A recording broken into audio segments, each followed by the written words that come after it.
Il était une fois, dans une petite ville entourée de montagnes majestueuses, vivait une goutte d'eau nommée Gabi. Gabi était une goutte curieuse et joyeuse, toujours prête pour l'aventure. Mais surtout, Gabi avait un grand désir de découvrir le monde et d'apprendre son rôle dans le cycle de l'eau.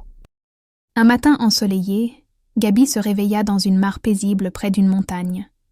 Les rayons du soleil chatouillaient doucement sa surface, lui donnant envie de partir à l'aventure. « Aujourd'hui, je vais explorer le monde !» se dit-elle avec enthousiasme. D'un bond joyeux, Gabi s'évapora dans l'air chaud du matin, devenant une vapeur légère et flottante. Elle se rejoignit à d'autres gouttes d'eau qui dansaient dans le ciel, formant un nuage blanc et moelleux. Ensemble, ils voyagèrent à travers le ciel, se laissant porter par le vent.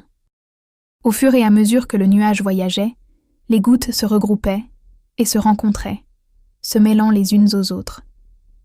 Gabi fit la connaissance d'une autre goutte, Georges, qui était aussi curieux qu'elle. « Où allons-nous » demanda Gabi à Georges. « Nous voyageons vers les montagnes lointaines, où nous nous préparerons à tomber à nouveau sur la terre, » répondit Georges.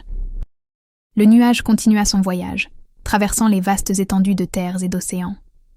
Parfois, il se refroidissait, et les gouttes se regroupèrent davantage, formant de petites gouttes de pluie.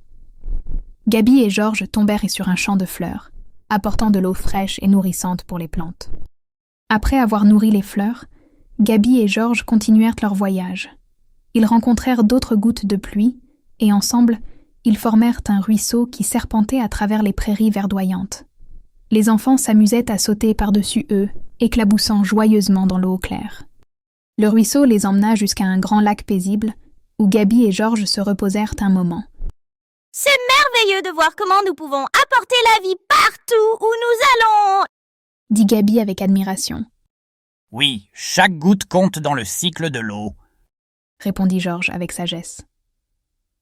Le lendemain, le soleil brilla chaudement sur le lac, et Gabi sentit une chaleur familière l'attirer vers le ciel. Elle s'éleva à nouveau dans les airs, se transformant en vapeur légère. « Adieu, Georges !» cria-t-elle en disparaissant dans le ciel. Gabi continua son voyage, se mêlant à d'autres gouttes pour former un nouveau nuage blanc et moelleux.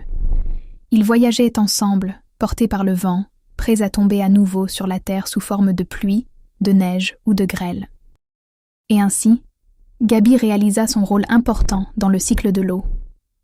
Chaque goutte, qu'elle soit dans le ciel, sur la terre ou dans les océans, contribuait à nourrir la vie et à maintenir l'équilibre de la nature. Elle savait maintenant que, même si elle ne restait pas toujours sous sa forme préférée de goutte d'eau, elle faisait partie d'un voyage éternel et précieux qui soutenait toute forme de vie sur Terre.